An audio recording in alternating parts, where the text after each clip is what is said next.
All right, 3-minute Friday Instructor campaign here. Lesson, trust but verify Cockpit Resource Management, or CRM. C1, take one, trust but verify.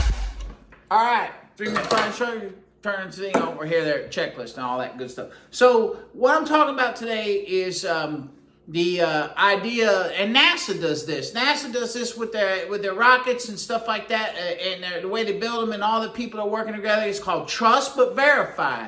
And that says that when you hear something and you're doing something that you're allowed to, when you're in the cockpit and you're working as a team, that your team members understand and you understand that if there's something that person in the communication chain maybe doesn't have right or something, they may ask to verify. They trust what you say, but they're going to ask you to verify what it is. So it's kind of a questioning. And that's kind of hard sometimes for a captain or somebody big high up and, not used to being questioned about something.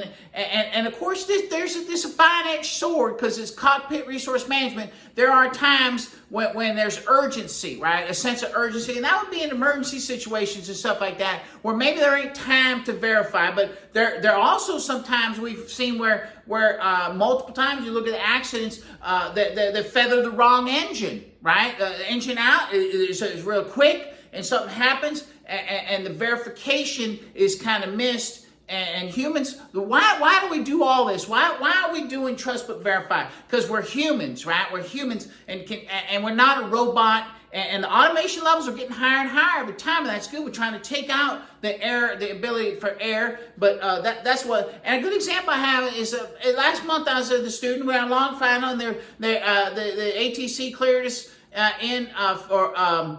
tower cleared us in for landing. Number three cleared to land. And I saw 2 aircraft. I didn't see the number 3rd aircraft. The number 3rd aircraft was about 500 feet down the runway, and I didn't see him sitting there. And I said, verify. I said, clear number 3 to land. And the ATC, he was a little perturbed. You could hear his voice. He says, "You're gonna have to learn to trust me, right? Because now this is my pattern. This is where I work. This is my home airport." And he goes, "You gotta have to learn to trust me." Well, what he didn't get, and he was a little frustrated, was I was going through that verification, right? Now, I can't do it all the time, right? Because of these environments, and there's a lot going on and everything, but it should be acceptable, and it is acceptable, and it takes a fine person in a cockpit, in the resource, when you're flying together. Now, when you're solo, you're going to verify yourself, right?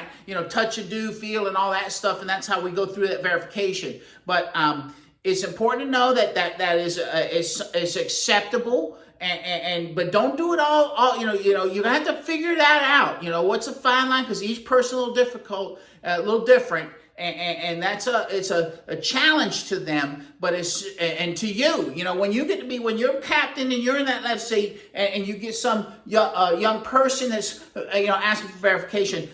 Remember, it's okay to have trust but verify in the cockpit. Thank you. Or in the flight deck. Thank you.